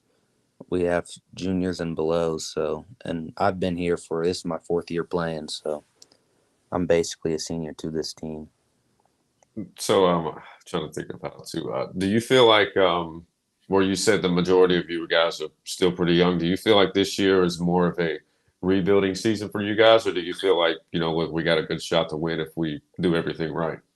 I think it's kind of both. We have a really good shot to win if we do everything right, but it's also more of a rebuilding season for us. Like we're gonna have more bad than we're gonna have good. Right. I mean, I like your honesty, man, but I also like your optimism as well. I mean, it's like I'm going in knowing that there's a chance it's going to be rebuilding, but at the same time, we're still going to go down swinging, pretty much. Yeah, he Caleb in the 16th region. Listen, make no mistake about it. They got a chance to compete when you got Elijah Neal, Caleb Bremer. They got a couple really big, good forwards on the squad. They got the young Ryder Burgess coming up. Then you got I don't know, I probably pronounced this wrong, but the Havanac. That's. Yeah, Hovanak. So when you take and look at the talent, obviously Xander Carter and Ashland, Jacob Spurlock and Boyd County are going to be tough obstacles to overcome. But do you guys think that if you play your best game, that you can take them two teams out? This year, honestly, yeah. That's well, and you talked about trying to transition over to a guard. We seen it last year and the year before. You got a chance to play out on the perimeter a little bit more, but now that you're having to be the guy, you're having to go down and do what you got to do to win ball games, and that's play in the paint. Is that something? We see it with Jaden Stewart here in the mountains. He struggles sometimes. That he wants to go out and play outside the perimeter, to make himself a better college prospect. But he knows for his team to win, he needs to be down low. Is that something that you struggle with too? Not so much, because I know I have AAU. Like I'm not gonna be a big in AAU, so I know I'm still gonna be outside some.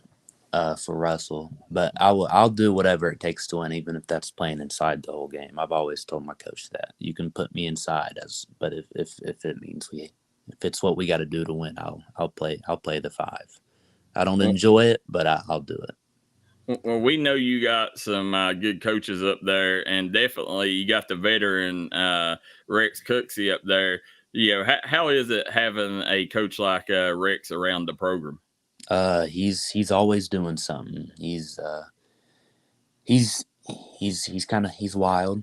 We love him, but he calmed down this year. He used to talk on the bench a lot, but yeah, he didn't say much during summer. So, but he's always scouting for us. He's always making a scouting report. He's always watching film, like every day in practice, watching film on something, whatever it is, our game, opponent's game.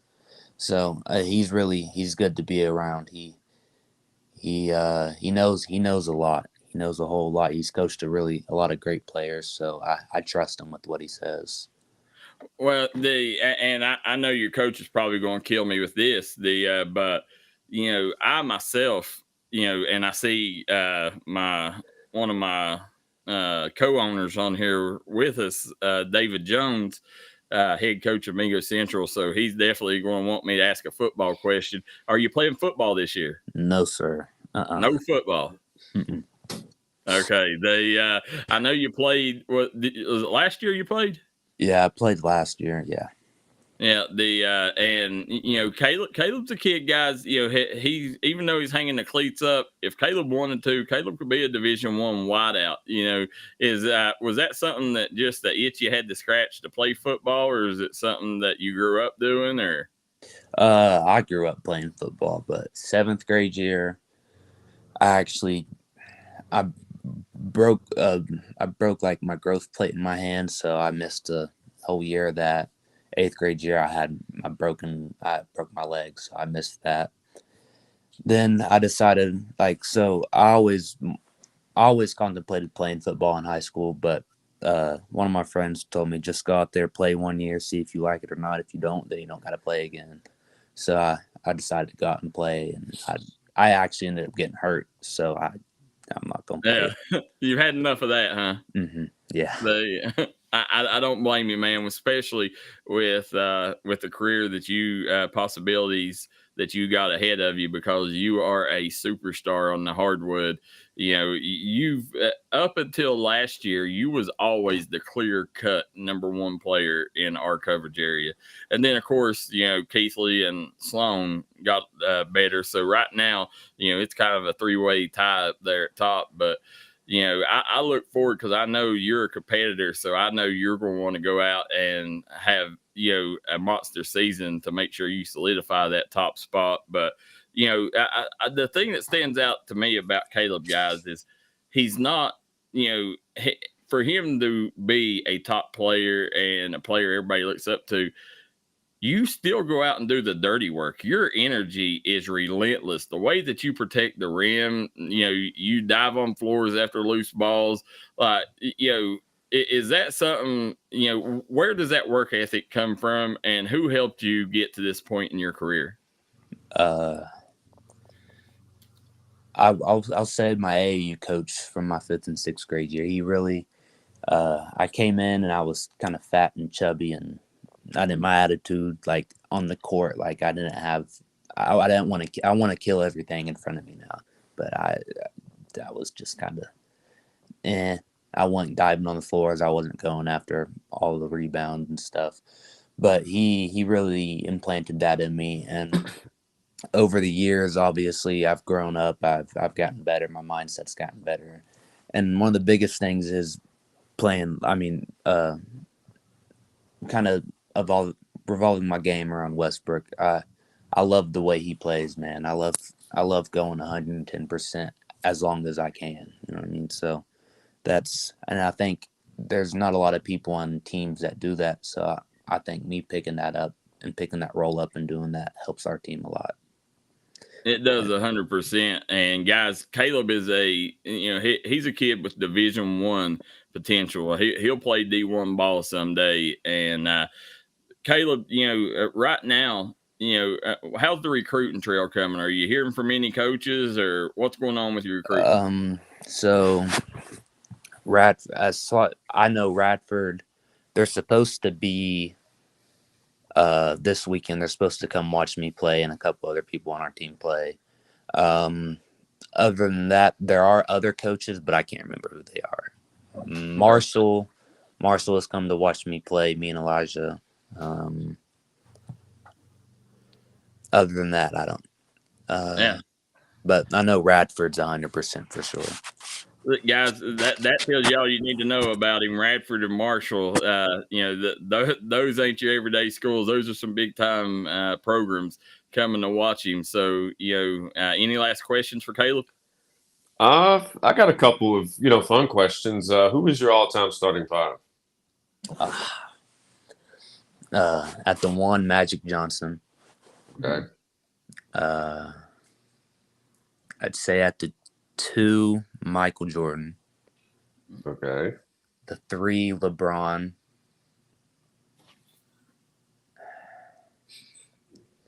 Tim Duncan at the 4 and Hakeem at the 5. Oh, that's a really good Hakeem Olajuwon. That's a really good pick.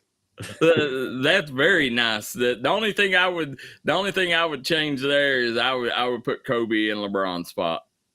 Mm-hmm. Use the ball too much. Bradley, any last questions? Yeah, like, do you have any like pregame rituals or things you like to do before a game, Caleb? Like, how do you get ready before you're about ready to go out on the floor? I take a nap. I come home, wake up, and I'm ready. Yeah, you know what? I've talked to some guys. A lot of guys do music. You know, some people like to be quiet. One kid likes to pray, and you're the napper. You're the guy who takes the nap. All right. So Caleb, a couple fan questions for you. What's your favorite cereal? Trix. on your iPod or your on your phone. I keep saying iPod, but I don't even know if you know what an iPod is. But the on your phone, who's the number one artist that Caleb Rimmer's listening to before a game? You all probably don't know him, but his name's OT7 Quantity. I don't think I do. He's not. He got big this year, like the beginning of 23. He's gotten a whole lot bigger, but not a lot of people listen to him. He's more of a Philly rapper. A lot of people from Philly listen to him, so he's not. Not only have I not listened to him, I don't even know how to spell OT7 Quantity. It's a 0 and then a T7 and then a space and then QWANNY. Well, just for you, Caleb Rimmer, when we get in the car, me and JJ, we will turn on some OT7 Quantity. All right. Let me know. Text me and tell me how you like it. I will. I'll let you know how I like it. You'll see the D&D wagon going down, listening to some OT7 Quantity bumping. So the Caleb, favorite shoe? Looking at my shoes right now. Probably Jordan 3s. Okay. What do you wear on the hardwood? Right now, my favorite, I'd say Kobe 6s. Okay. They favorite movie? Ooh. Bad Boys 2. Celebrity crush? Tate McRae. Okay, there we go. Well, Caleb, I appreciate you joining us, man. I cannot wait this year. Hopefully, we can get up, do some of your games. We'll definitely catch you here in the mountains. As Rex told me, y'all are playing quite a few mountain teams here in the mountains, so we'll get to watch you quite a bit this year. But, I'll come out. Send me your AAU schedule, and I'll try to get up and check you out. Are you got any camps coming up? You're going to be at the Made Hoops camp, right? Yeah, I'll be at the Made Hoops camp. I'll be at Radford. I'll be at the Radford camp. I'll be at the EKU camp. Okay. Those are the 3 I for sure know right now. I might be going to more, but those are 3, the 100% that I'm going to. Now, if I'm not mistaken, I think Taylor Hicks and Next Up is having a camp. It's either the day before or the day after the EKU camp, I think, right there in the same town. I did not know. So I'll go. I might end up going to that if it's not the same day. So yeah, you may want to hit Taylor up and check that out. But Caleb, always a joy to talk to you, man. I can't wait. We'll catch back up with you as we get closer to season. And I'll see you here in about a week in Louisville at the Made Hoops camp, man. Keep showing out and putting in the work, man. I will. Thank you for having me on here. All right. Thanks, Caleb. Guys, Caleb Rimmer. Fabulous young man, huh? Absolutely. Very well-spoken kid. And, again, I love his confidence. Every kid that you brought on here has had a different level of confidence, and he just falls into that list. I'm impressed that he's ready just to wake up and go play. I wake up, I've got to stretch and listen to music just to sit down here. So I'm like that too, guys. Listen, I don't just go out and jump in a swimming pool. I got to take a nap, get my energy up, and then I go and showcase my talents. Oh, yeah. So, guys, we're going to take a quick commercial break. We'll be right back on the other end with a lot of topics left. Come right back and join us here on the D&D Sports Network Startup Morning Show. Started right here on this farm. We may have grown over the years, but we've never lost sight of what was important to us.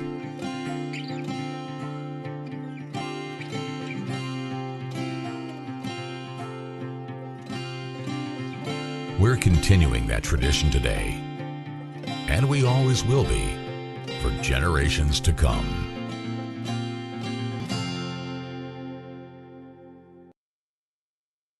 Oceana Discount Tobacco today. Nobody can beat Oceana Discount Tobacco's great prices or their great services. You're treated like family from the second you walk through the door.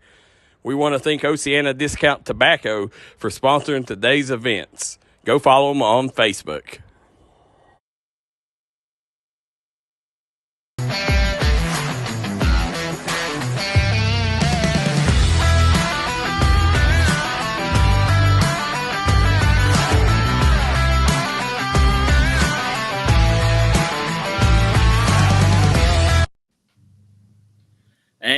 are back here on the Startup Morning Show. Want to thank everybody for tuning in.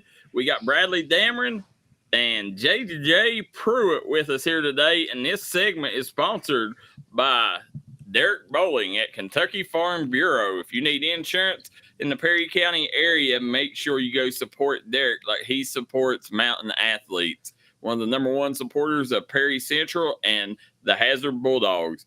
Now, guys, no surprise Derek Bowling sponsored this segment because this is our county of the day. So we're going to learn about Perry County.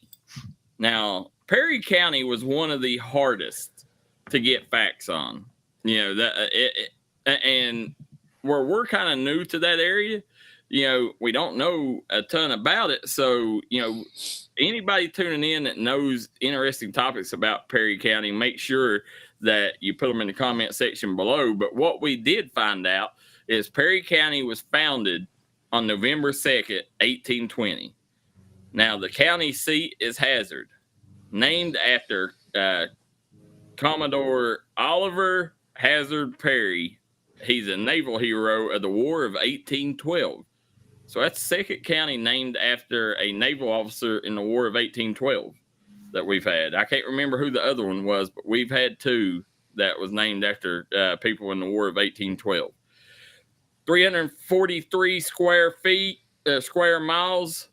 2.9 of that is water. One of the highest water percentages that we've seen so far. That's a lot bigger because the one that we did, I think it was yesterday, it was like 1.2 miles, and then the one the day before that was like 1. Yep.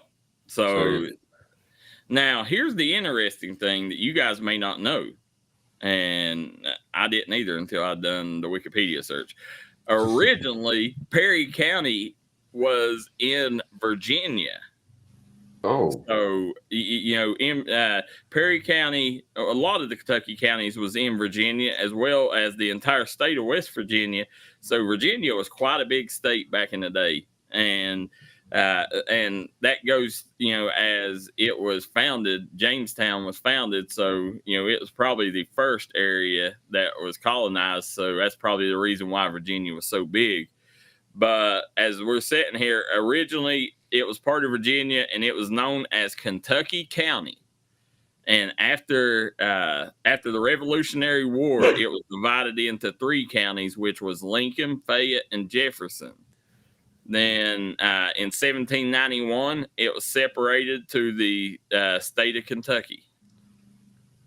So, give you a little history there. Perry County, the current Perry County was formed by portions of Clay and Floyd County. So border counties are Breathitt, Knott, Letcher, Harlan, Leslie, Clay, and Owsley. 1940, the population reached a high at 47,828. Right now, it sets 20,000 lower at 27,133. Men's median income is 31,702. Women's is 20,502. Finally back to the 20s. Yeah. Three biggest cities in Perry County is Buckhorn, Perry, and Hazard. The cities Buckhorn, Hazard, and Vico is the 3 biggest cities. The 3 high schools are Buckhorn, Perry, and Hazard. Famous people, Joe Kraft. Do you know who that is? Isn't that a tool brand or something? Or no? Do you know who it is, Bradley? I actually, off the top of my head, I am not completely sure.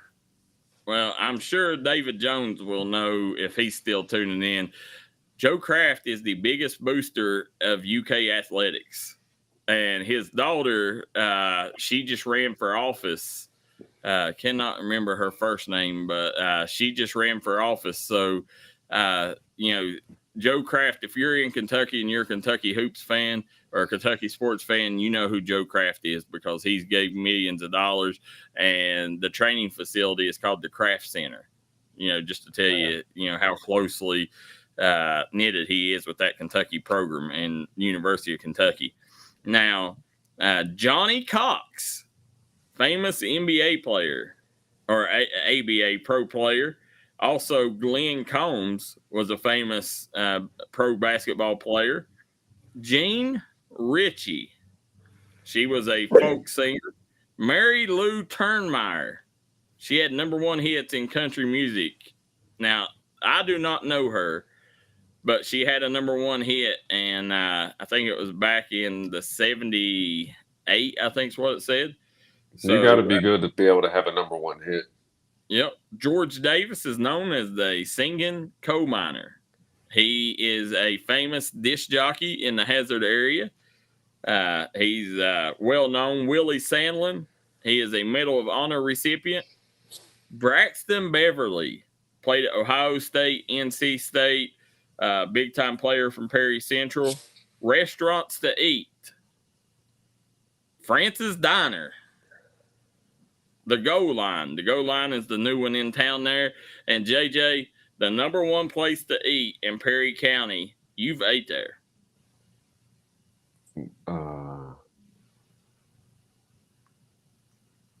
Do you remember it? You took me to so many in the last 3 weeks. I'm trying to. What was it? The Big Blue Smokehouse. Oh, that one. Yeah, Yep. that was. Yeah, I think I got a Philly cheesesteak at that place. So that rounds out Perry County, Bradley. Perry County, also quite a big county in Eastern Kentucky, but in Eastern Kentucky, you got Pikeville and Hazard here deep in the mountains are probably your 2 biggest cities. Yeah, Pikeville and Hazard. Ashland. Yeah, Ashland's big. Go ahead. That opens up a whole nother topic, Bradley. People from Ashland, it's kind of mixed. Here in the mountains, a lot of people says Ashland ain't part of the mountains, and some people from Ashland say that they're not part of the mountains, but a lot of people want to claim Ashland too. So, I'm not really sure where Ashland stands, So what I always call them is part of the coal fields. I think that's a good way of putting it. I do know, like, as our coverage area expands, as well with the D&D Sports Network, I think we're reaching out into some areas that may not think of themselves as, as mountain people or mountain communities like you run that. And also there's Huntington, with St. Joe and all that. I don't know if many of them would consider themselves in the mountains, even though I think of Huntington as kind of in the mountains. But Huntington will always be in the mountains because it's Mountaineer State. So all of them. I think anything east of Richmond, east of Somerset, is the mountains. That's. I think Ashland is definitely Eastern Kentucky. It's Eastern Kentucky to its core. So I always consider Ashland part of the mountains. But, for the people that it does irritate, we'll call you the coal fields. I don't think there's anything to be ashamed about if you're put in the mountain category. No, you don't be ashamed of it. You wear it with pride. Absolutely. Yes, here in the mountains. Guys, breaking news yesterday. We got another player moving spots here right before season starts up. So we got a big transfer. I don't know if you guys got a chance to see it, but Jacob Breeding from Johnson Central, sharpshooter from Johnson Central, has told us here at D&D he will be spending his senior season with Coach Matthew Perry at Bath County. Now, wow. Yeah, this is huge because Breeding actually, he's one of my D&D Mountain Elite kids. He's a kid, long ball sniper in middle school. He was one of the top players in this 2027 class. Like, he was just an elite scorer. And he, when COVID hit, he was riding, it was right when COVID hit, he was riding his dirt bike, wrecked it, tore his ACL. Jesus. He come back from the ACL injury. First game back, tore his other ACL. So he's recovered from 2 ACL injuries. And last year you started seeing, like, especially during AAU, I started seeing he was getting back to himself. But, because of so much young talent there, so much young, good talent, top players in their class, he didn't get the playing time that he really wanted or would have seen on some teams, just because they're so loaded there. And then this year here, I've this summer, he's been having the best summer he's had since he was in 8th grade. And, I think this was kind of a mutual parting. I think if Tommy McKenzie was told you the truth, he'd probably be like, listen, we got all these young guys coming up, and I want to build for the future here, and, Jacob, he's a sharpshooter, but I also want to get these guys experience. Sometimes not everything has to be ill will. Sometimes it can be a mutual parting, and you can still root for each other. And I promise you, Jacob Breeding is Johnson Central to the core, so he's going to be rooting for Johnson Central. I guarantee Johnson Central will be rooting for him, but he's in good hands now with one of the best coaches in the business, in Matthew Perry. That's terrific. I mean, that's awesome. Like, I didn't expect that news today. Breaking news, like you always come with the breaking news. And so will I get to see him play on Saturday? I'm not sure if Jacob will be with us on Saturday. He said something about he may be he's going to try to get off work, so I'm not sure if Jacob will be with us or not. But Bradley, kid's super talented. Moving spots. He'll be one of the leading 3-point shooters in the 16th region. Yeah, and Bath County's looking pretty good now, aren't they? I mean, they are. Their coach, obviously they're not going to come out of that district. You got people like Ashland, Russell, Boyd County. That's just, it's already set in stone. One of them 3 will win, probably Ashland or Boyd, with Russell with an outside chance. But couldn't be more happy for Jacob, to be able to, get a little freedom and to finally see the court. It wasn't that he wasn't good enough to see the court. It was just, sometimes, the program is going a different direction than what, a certain kid is. And this is why I always say people bash kids, bash transferring. Sometimes it's a good thing. And in this case right here, it is. Darryl, I used to, years ago, younger, maybe a little dumber, I used to kind of really be against everyone transferring. But then I've seen it benefit so many kids. I'm like, what? It's a case-by-case basis. And who am I to say, what a kid and his family decide to do and all that. And if it works out well for everyone and everyone's happy in the end, who cares, right? Like, it's all about all what matters. Yeah. Jacob's got 1 year. He's got 1 year, and either he could have stayed at Johnson Central and got minimal minutes, or he could go to Bath County and he could start. So you want what's best for the kid at the end of the day. And I promise you, Tommy McKenzie is one of the most stand-up guys you'll ever meet.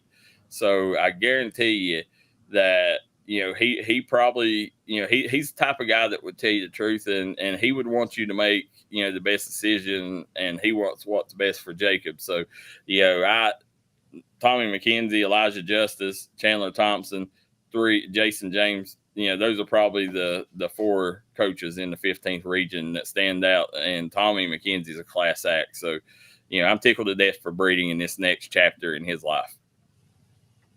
So, as we're moving on, Mason Moore picked in the MLB draft. No surprise, Mason Moore, a Paintsville kid, ended up transferring to Rowan County, was one of the favorites to win Mr. Basketball, went on to the University of Kentucky, had a magical career, helped lead Kentucky to the World Series, to the College World Series, and all of a sudden, now the kid, I don't think anybody is shocked, was picked in the Major League Baseball draft. Oh, wow. And you said that he had a chance to be Kentucky Mr. Basketball as well? Yes. So he was an all around athlete. Yeah, they Bradley. Did you get a chance? Was you familiar with Mason? Not as familiar till I started here. Started working with D&D. I have seen him pitch. Since he's been at Kentucky, I have seen him pitch a few times. But really, I kind of missed his whole collegiate day. I mainly have focused in West Virginia and stuff, so a lot of the Kentucky kids and stuff I wasn't as familiar with when I first started here. So he come from Paintsville, really good player. Would have had a magical career there, Paintsville, when he left. I think he left for basketball reasons.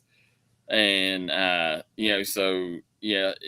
this kid, he could have played any sport he wanted. He's just a big old youngin that he's got a heck of an arm, and I promise you, he'll be one of them pitchers that you're going to see year in, year out in the playoffs because he's that good. And who did you say you got drafted to?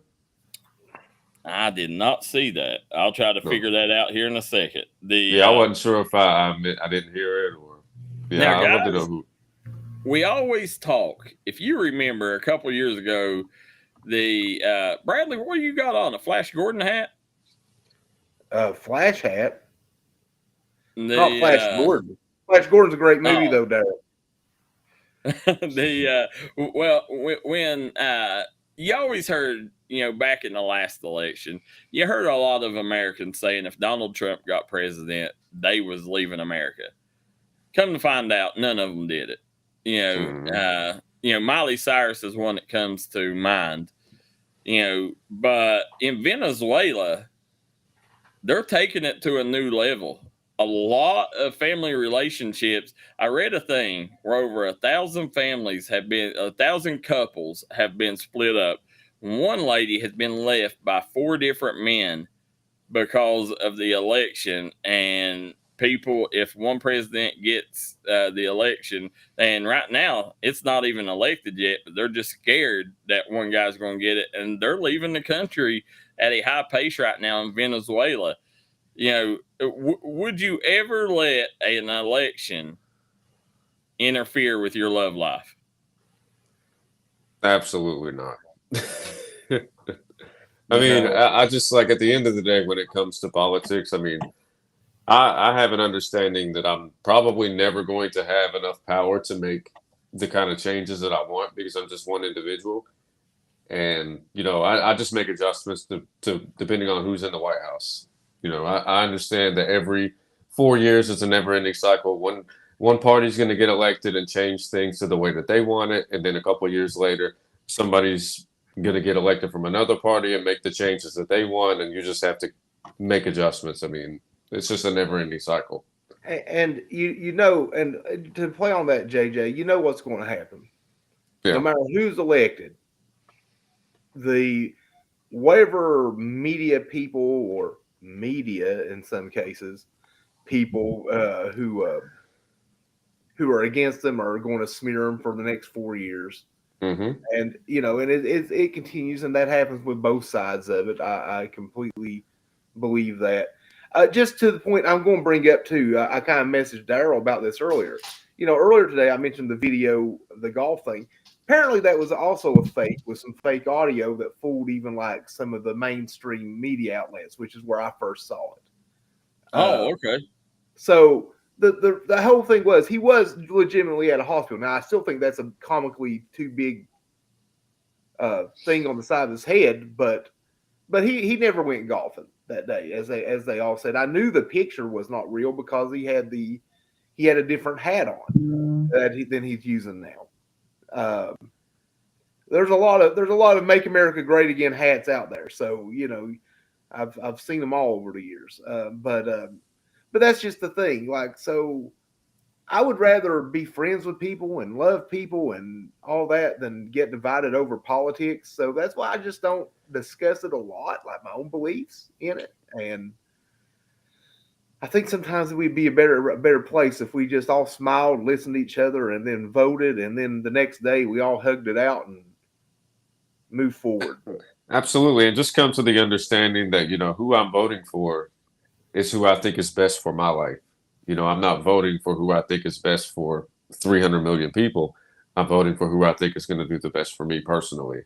And also another thing about politics is like no matter who gets in there, they're going to make a bunch of promises that they can't keep or that and it's not because they don't want to keep them. It's because there's so many other factors that play into being able to go through with these promises. Like, for example, if they're going to change a law or change a policy or something like that.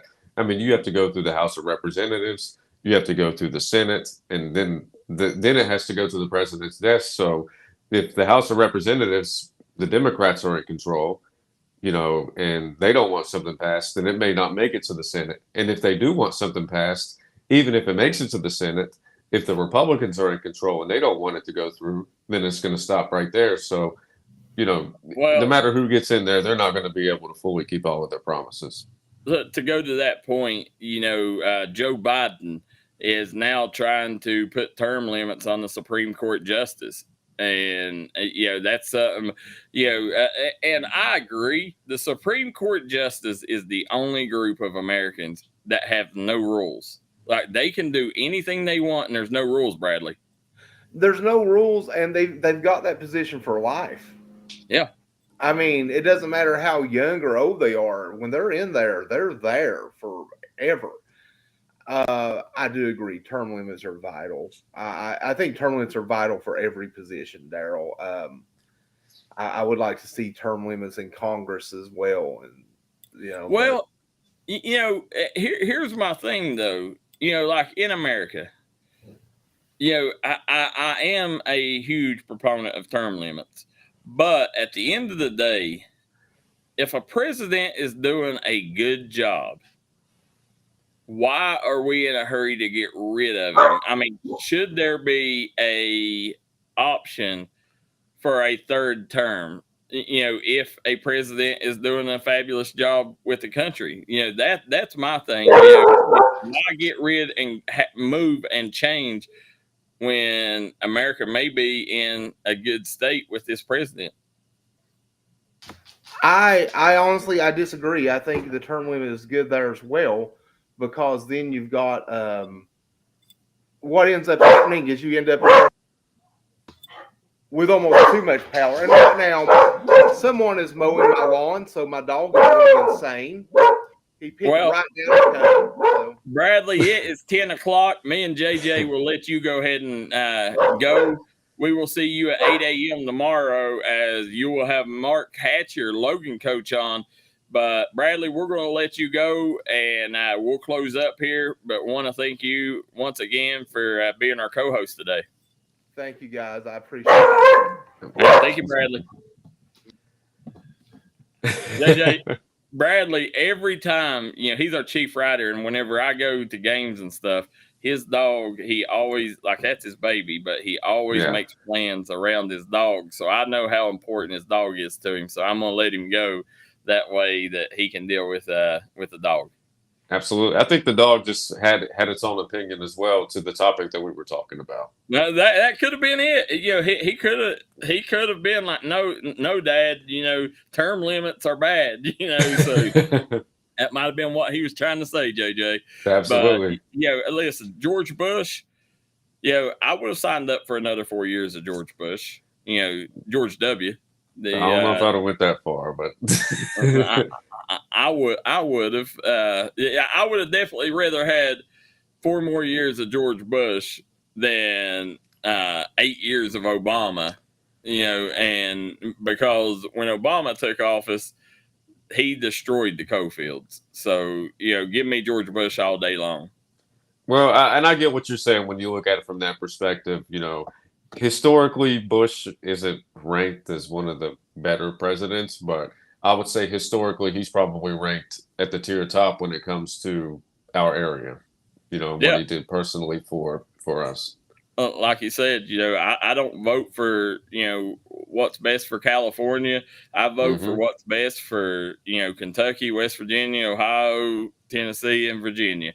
Those are the states I worry about. What's best for us. We're all the same kind of people. We eat from the same thing, and So that's where I stand. Coal, gas, oil.